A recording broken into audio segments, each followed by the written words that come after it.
Doing the clap cause it's afterwards time. Eric, I hope that you don't cut my singing. No, you can cut it. Hey everyone, welcome to Afterwards. My name's Steven. We're going to talk about that fun, goofy session we just had, episode 4, Town Time in the Black Market. This episode was, it seems like we were a little bit on the sillier side this one. And I rather liked that. We had a lot of good moments. I wish we had a little bit more for Rasper to do. It was hard with him being a squirrel.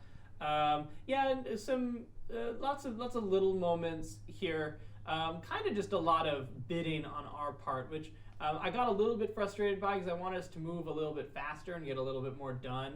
And there's a little bit of like, Jamie with Wilma in the tent. A lot of things were like everyone suddenly wanted to buy something when they get the opportunity, which is fine. We had fun. It turned into some fun moments.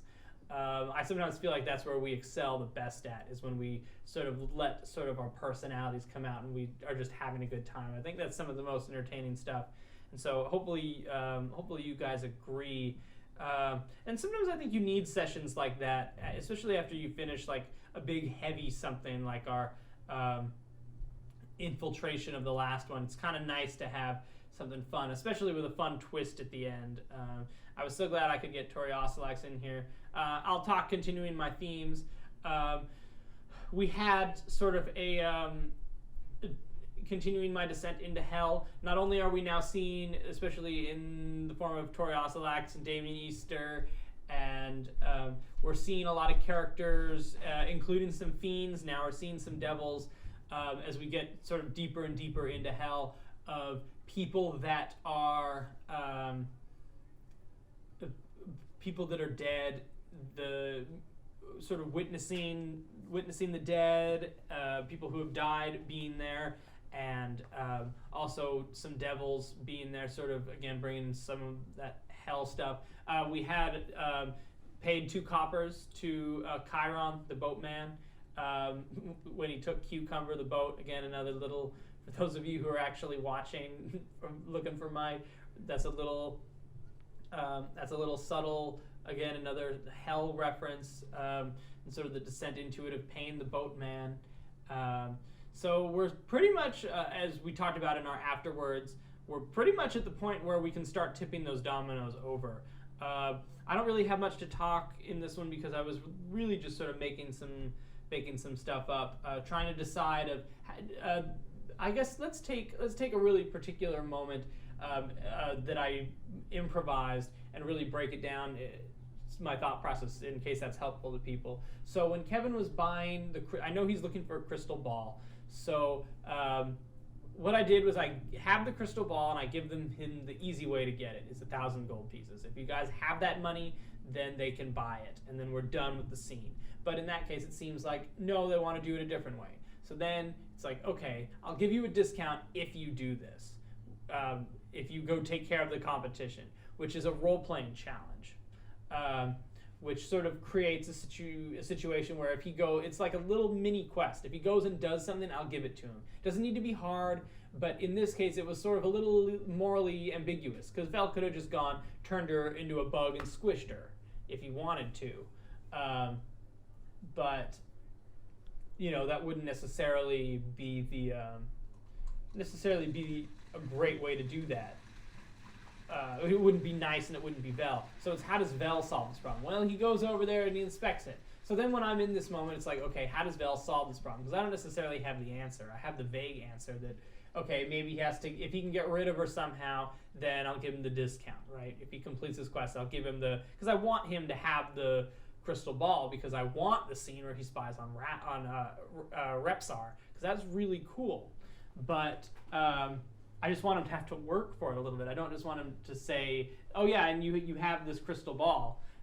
I want him to work at it. So now continuing him working at it a little bit, it's like, okay, how does he solve this problem with the old woman? So long as we come up with a good conclusion to it, then we're fine.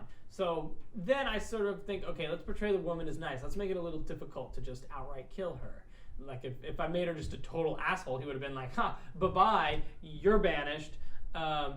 but that's not necessarily, that wouldn't be as morally ambiguous. So let's make her a nice old lady. So I've made her a nice old lady. I'm playing her that way. And then it's like, okay, let's make her the opposite of this guy where she has magic. But then the thought came to me, it's like, okay, what if she actually does have magic, but it's because she's a monster in disguise. I hadn't settled on anything yet. And when he asked for a mirror, I was like, oh, I'll use the mirror of life trapping. But then I remembered I have the mirror of life trapping elsewhere. So I thought, well, what if it's just a mirror that when you speak into it, she doesn't really care about money, and she's just looking to steal people's souls by getting them to say the command word into the mirror. So then I go, okay, I'll do a little thing here. I'm like, if Vel decides to say the command word, I ask him what his wish is, but then I make him make a will save, and if he fails, I'll trap him in the mirror. But of course, he's smarter than that. Oh, excuse me. Oh, I get very dry-throated from all this.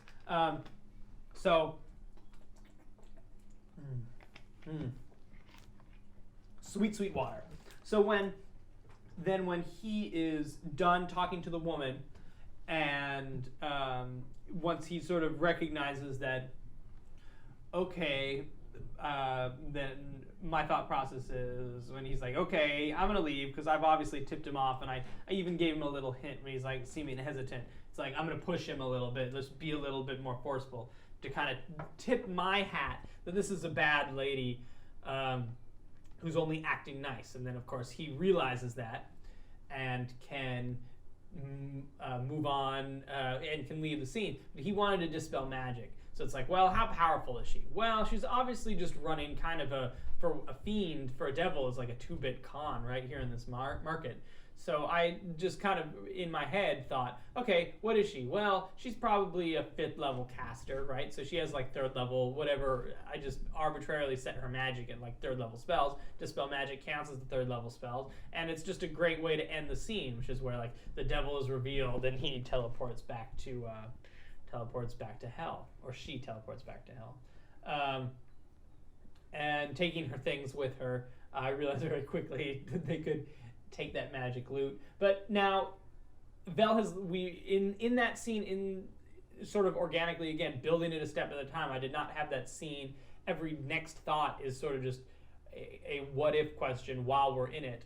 But when you look at that scene, what did it do? Well, it gave Vel something to do. It gave Vel, the wizard, a chance to do something that he's good at and solve a problem that he has in order to get what he wants. It's kind of the perfect little scene that we just sort of improvise by taking it one step at a time and sort of giving the players a challenge, but something that they can easily handle. Where Vel got to, just by casting a 3rd level Dispel Magic spell, he got to be good at something in a way that was true to him. We learned something about this black market and the world, so we did a little bit of world building in that scene too. And in addition, we sort of have a memorable scene. It was entertaining. And now he solved the problem. The woman's gone. He can go back to this guy and say, she's gone. And then, of course, it's like, okay, then we repeat the process where he goes, okay, I'll drop it down to 500. Again, I'm giving him an easy out. If he wants this, he can just pay the money. Otherwise, he's going to have to do more quests. It essentially would be like, imagine it the reverse. If he went to a guy and if a guy said like, hey, if you go get rid of this woman, I'll give you 500 gold pieces. And then he comes back and he says, I got rid of her, and he hands him the 500 gold pieces. It's just like that. The whole D&D paradigm is do adventures, get treasure, right, at a certain level. So in this case, the treasure, it was just reverse. It was story treasure, or I was just knocking a price off. So then I said, well, he came up with another solution, which is a great solution, which is here's how you can get more money. Sort of, I guess, a reverse quest, or he gave this guy a quest, which is saying, like, if you go to her tent right now, she has a bunch of stuff that you can take and sell. You can gain money that way. And he goes, oh, okay, that's great. But then he starts to leave. He realizes Vel could take his stuff. Then he takes the thing. Vel wants, there's a little bit of a bargaining, me trying to just keep some level of realness. And these black market guys are a little bit skeptical, and I got to remember that.